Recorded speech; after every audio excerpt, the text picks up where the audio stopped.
Directly লিখা আছে eight birds that cannot fly মানে 8টা চৰাই যি নেকি উৰিব নোৱাৰে তো বলক এটা এটা চাই লওঁ তো নাম্বাৰ 1 ফাৰ্ষ্ট আহিলে আপোনাৰ what's up guys and welcome back to another video' so' আজি এই ভিডিঅ'টোত মানে ইন দিছ ভিডিঅ' আজি এই ভিডিঅ'টোত আমি আলোচনা কৰিম কিছুমান উৰিব নোৱাৰা পক্ষীৰ বিষয়ে চ' এইটো সকলোৱে জানে মেক্সিমাম যিবিলাক নেকি নৰ্মেলি যিবোৰ মানে পক্ষী আছে আমাৰ ইয়াত মানে সকলোতে যিবোৰ পক্ষী আছে চব মেক্সিমামে উৰিব পাৰে গছে গছে উৰি ফুৰে আকাশে উৰি ফুৰে চ' এইবোৰ মানে আকাশত উৰি ফুৰে কিন্তু মই যিবোৰ প্ৰাণীৰ বিষয়ে মানে চৰাইৰ বিষয়ে ক'ম চ' সেইবোৰ আপোনাৰ উৰিব নোৱাৰে মানে একদম উৰিব নোৱাৰে তো দেৰি নকৰোঁ গাইজ তো পোনে কৈছোঁ মেইন ভিডিঅ'লৈ তো বলক লেটছ গেট ষ্টাৰ্টেড এইবিলাক মানে এইটো চ' এইটো আছিলে আপোনাৰ নাম্বাৰ 1 আৰু এইটো নাম হ'ল আপোনাৰ অষ্ট্ৰিক পক্ষী বুলি কয় অষ্ট্ৰিক তো এই পিকচাৰখনত দেখিছে ছবিটোত আপুনি এইটো দেখিছে তো গ'লটো দীঘলীয়া চ' এনিৱে ডিটেইলছত অকণমান চাই দিছোঁ one of the world's largest bird মানে পৃথিৱীৰ অন্যতম এটা ডাঙৰ পক্ষীবোৰৰ ভিতৰত ই এটা অন্যতম আৰু এইটো অষ্ট্ৰিক পক্ষীটো এণ্ড কিয় উৰিব নোৱাৰে ই with enormous wings ostrich treat to look at but unfortunately they cannot fly because of high body weight তাৰমানে এই চকাটো মানে অষ্ট্ৰিক পক্ষীটো মানে উৰিব নোৱাৰে ই বিকজ অফ মানে কাৰণটো হ'ল ইয়াৰ একদম ওজনৰ কাৰণে বডিটো মানে ইমান ওজন চ' সেই ওজনৰ কাৰণে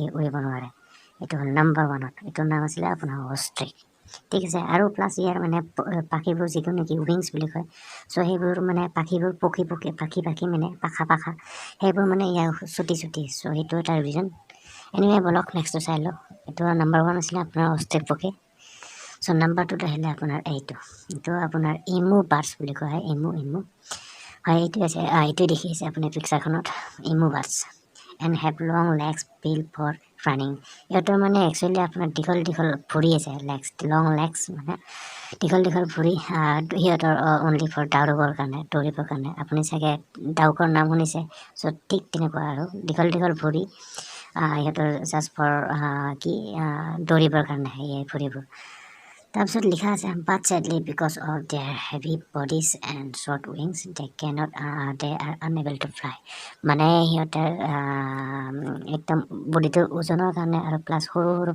পাখি এইবোৰৰ কাৰণে সিহঁতে উৰিব নোৱাৰে আনএবল টু ফ্লাই ঠিক আছে এইটো নাম আছিলে আপোনাৰ নাম্বাৰ 2ত আহিলে এইটো হ'ল আপোনাৰ ইমুৰ চৰাই বুলি কয় ইমু বাৰ্ডছ তো বলক নাম্বাৰ 3টোত আছে আপোনাৰ এইটো কেঁচুৱেৰী হয় এইটো হ'ল কেঁচুৱেৰী এণ্ড এইটো পোৱা যায় আপোনাৰ অষ্ট্ৰেলিয়াত পোৱা যায় এইটো এণ্ড ইয়াতে ডিটেইলছত লিখা আছে the cassowary is bird with vibrant colours বিভিন্ন ধৰণৰ কালাৰৰ এইটো দেখিছে পিকচাৰখনত ধৰিব পাৰি বিভিন্ন ধৰণৰ কালাৰৰ চকা এইটো and acted to hood of bird কেঁচুৱেৰীটো কেনট ফ্লাই যিয়ে নহওক এইবিলাক মানে বিভিন্ন ধৰণৰ কালাৰ আছে বুলি ইয়াতে লিখা আছে কিন্তু এটাই কথা দুখ লগা কথা হ'লতো ই কেতিয়াও উৰিব নোৱাৰে বাট কেনট ফ্লাই চেডলি আৰু মানে এনিৱে বলক এইটো নাম্বাৰ 3 আহিলে আপোনাৰ কেঁচুৱেৰী নেক্সটটো বলক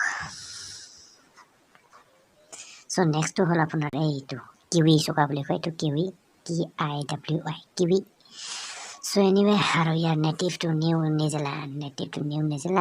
নিউজিলেণ্ডৰ ওচৰতে পোৱা যায় এইটো চকা কিৱি চকা বুলি কয় নামটো শুনিছে আপুনি কোনো কথা নাই কিৱিজ আৰু স্মল সৰু চকা তাৰমানে charming birds with no' real feathers but just owing to their small size যিয়ে নহওক ইয়াতে ডিটেইলছখিনি দেখা আছে বহুত আপুনি পঢ়ি ল'ব তো নেক্সটটো আছিলে আপোনাৰ এইটো পেংগুইন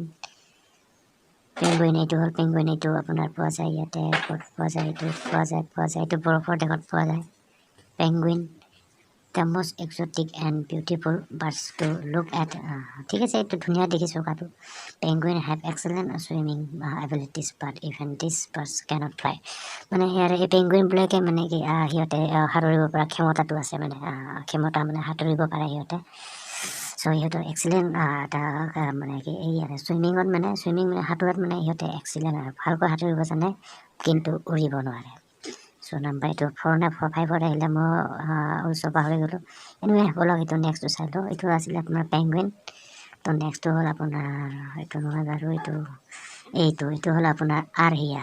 এইটো হ'ল আপোনাৰ কি চকা, এইটো লাইক অষ্ট্ৰিক পক্ষে আমি আগতে এটা ডিছকাছ কৰিলোঁ, like ostrich same to same মানে এইটো হ'ল এইটো আৰহিয়া।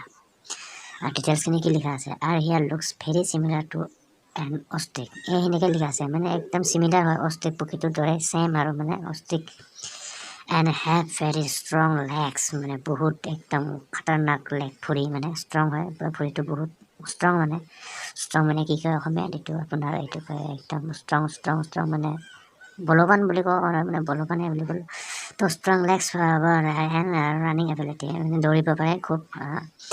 বাট অৱিং to their heavy bodies rest cannot fly, মানে সিহঁতৰ যিহেতু বডিটোৰ ওজন বেছি সেইকাৰণে সিহঁতে উৰিব নোৱাৰে। আৰু এইটো আছিলে আপোনাৰ নাম, পক্ষীটোৰ নাম আছিলে আপোনাৰ আৰহিয়া, লাইক অষ্ট্ৰিকৰ দৰে চেম পক্ষী। ঠিক আছে, এইটো হ'ল আৰহিয়া। আৰু নেক্সটটো বলক। চ' নেক্সটটো হ'ল আপোনাৰ এইটো কাকাপ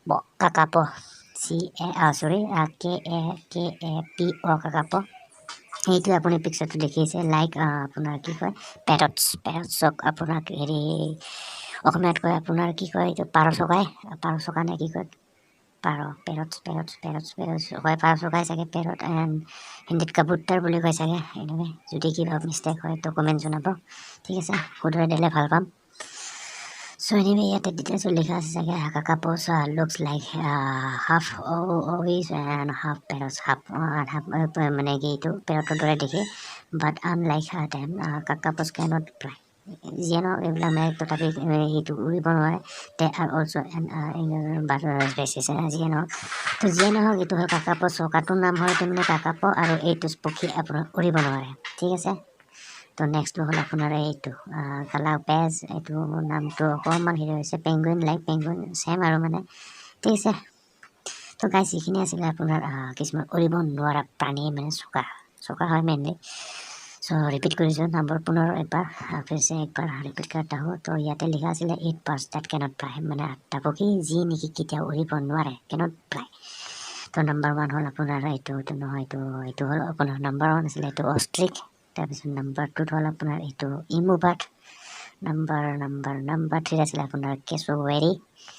তাৰপিছত আপোনাৰ কিউই। তাৰপিছত আহিলে আপোনাৰ কিউই, তাৰপিছত আহিলে আপোনাৰ পেংগুইনটো বহুতে চিনি পায়, আৰু পেংগুইন বৰফৰ দেশত থাকে। তো পেংগুইনৰ পিছত আহিলে আপোনাৰ এইটো আৰহিয়া, লাইক মানে এইটো অষ্ট্ৰিক পক্ষীটোৰ দৰে আৰহিয়া। এণ্ড তাৰপিছত আহিলে আপোনাৰ কাকাপ। চ' এইখিনি আছিলে গাইজ উৰিব নোৱাৰা কিছুমান পক্ষীৰ নাম। চ' এইখিনি আছিলে আপোনাৰ কিছুমান উৰিব নোৱাৰা পক্ষী, মানে প্ৰাণী বা পক্ষীৰ নাম। Eight birds that cannot fly, মানে 8টা পক্ষী যিবোৰ নেকি উৰিব নোৱাৰে। চ' ঠিক আছে, এইখিনি আছিলে, যিখিনি চালে আৰু এইখিনিয়ে আছিলে। তো আশা কৰোঁ ভিডিঅ'টো চাই ভাল পালে। যদি ভাল পালে do like and don't forget to subscribe my YouTube channel. ঠিক আছে, তো গাইজ মিলতে हैं फिर नेक्स्ट वीडियो पर। Till then bye and see you soon.